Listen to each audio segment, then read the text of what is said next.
আসসালামু আলাইকুম, স্বাগত সবাইকে আজকের আয়োজনে। আজ আপনাদের সাথে খুবই মজাদার সেমাই দিয়ে তৈরি একটা ডিজার্টের রেসিপি শেয়ার করব।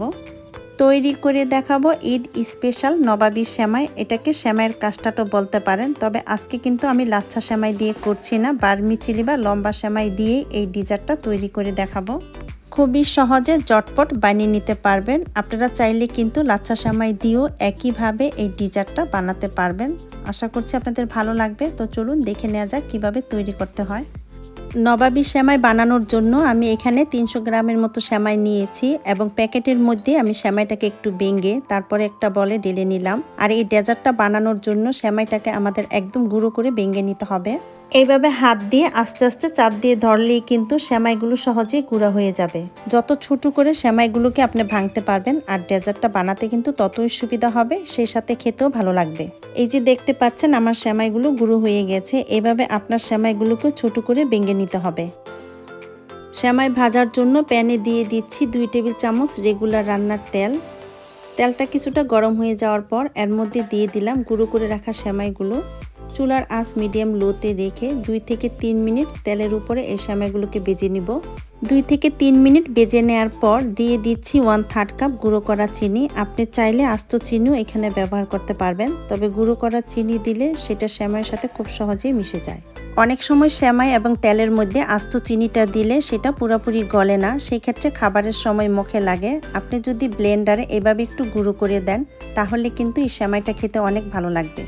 এখন এই সেমাই এবং চিনিটাকে কিছুক্ষণ ভেজে নিব। এতে করে সেমাইটা যেমন ভাজা হবে সেই সাথে চিনিটাও সেমাইয়ের সাথে খুব ভালোভাবে মিশে যাবে।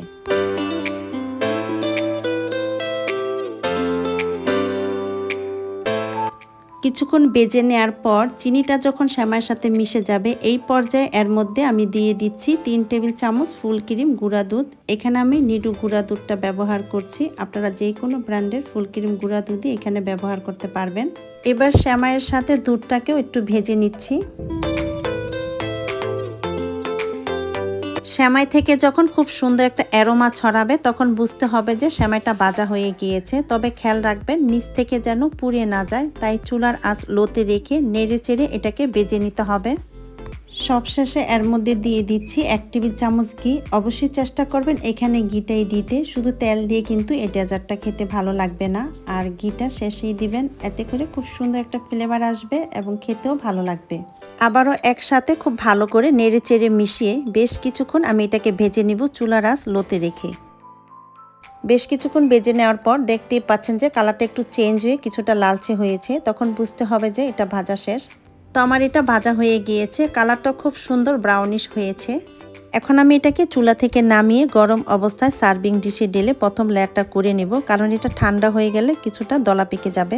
একটি সার্ভিং ডিশে প্রথমে আমি বেজে রাখা সেমাই থেকে অর্ধেকটা দিয়ে নিচ্ছি, তবে খুব বেশি পুর করে না। আমি যেহেতু 2টা লেয়ারে সেমাইটা তৈরি করব, তাই প্রথম লেয়ারে অর্ধেকটা দিয়ে নিচ্ছি আর বাকি অর্ধেকটা সেমাই আমি পরবর্তী লেয়ারের জন্য রেখে দিচ্ছি। এখন এই সেমাইটাকে ডিশের মধ্যে ভালো মতন স্প্রেড করে চারপাশে ছড়িয়ে একটা লেয়ারের মতো করে সমান করে দিচ্ছি। তো লেয়ারটা আমার তৈরি করা হয়ে গিয়েছে, এটাকে একটি সাইডে রেখে চলে যাব পরবর্তী স্টেপে কাস্টার্ড তৈরি করার জন্য। এখন আমি সেমাইয়ের ভিতরের জন্য কাস্টার্ড ফিলিংটা বানিয়ে নেব। এর জন্য চুলায় একটি হাঁড়ি বসিয়ে এর মধ্যে দিয়ে দিচ্ছি 3 কাপ ফুল ক্রিম তরল গরুর দুধ। এবার এই দুধটাকে আমি কিছুক্ষণ জাল করে নিব। দুধটাকে কিছুক্ষণ জাল করে নেওয়ার পর এবার এর মধ্যে দিয়ে দিচ্ছি 3 টেবিল চামচ গুঁড়া দুধ। এখানে আমি নিডু ফুল ক্রিম গুঁড়া দুধ ব্যবহার করছি। আর হালকা গরম দুধের সাথে গুঁড়া দুধ মিক্স করলে এটার দলা বেঁধে যাওয়ার কোনো চান্স থাকে না। এখন এই দুধটাকে জাল করে ঘন করে নিতে হবে, অর্থাৎ 3 কাপ দুধকে 2 থেকে 2.5 কাপ করে নিতে হবে। আর আপনি যদি কাস্টার্ডটা আরও ঘন চান তাহলে জ্বালিয়ে 2 কাপ করে নেবেন। দুধটাকে জাল করে ঘন করে নেওয়ার পর এটাকে মিষ্টি করার জন্য দিয়ে দিচ্ছি 1/2 কাপ কনডেন্স মিল্ক। আপনি চাইলে এখানে চিনিও ব্যবহার করতে পারবেন, তবে মিষ্টির পরিমাণটা যার যার মতো করে দিয়ে নিলেই ভালো। এখন দুধের সাথে কনডেন্স মিল্কটাকে একটু নেড়ে চেড়ে জাল করে এর মধ্যে অ্যাড করে দিতে হবে কাস্টার্ড পাউডার। এখানে আমি 1/2 কাপ দুধের সাথে 3 টেবিল চামচ ভ্যানিলা ফ্লেভারের কাস্টার্ড পাউডার মিক্স করে নিয়েছি। এখন আমি এই দুধের মধ্যে দিয়ে দিচ্ছি, তবে পুরোটা একসাথে দিচ্ছি না। অল্প অল্প করে দিতে হবে আর অনবরত নেড়ে যেতে হবে, এতে করে কোনো লাম্পস তৈরি হবে না। খুব সুন্দর স্মুথ একটা কাস্টার্ড ফিলিং তৈরি হবে।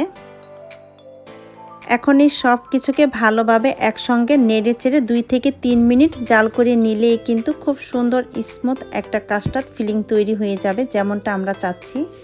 চুলার আঁচ লোতে রেখে অনবরত নেড়ে চেড়ে এটাকে জাল করে নিতে হবে, তা না হলে কিন্তু আবার নিচ থেকে পুড়ে যাবে। কাস্টার্ডটা হয়ে গিয়েছে, এর চেয়ে বেশি ঘন করব না, কারণ এটা ঠান্ডা হলে আর অনেকটাই ঘন হয়ে যাবে। এখন আমি এটাকে চুলা থেকে নামিয়ে সরাসরি সেমাইয়ের লেয়ারের উপরে পুরোটাই ঢেলে দিচ্ছি।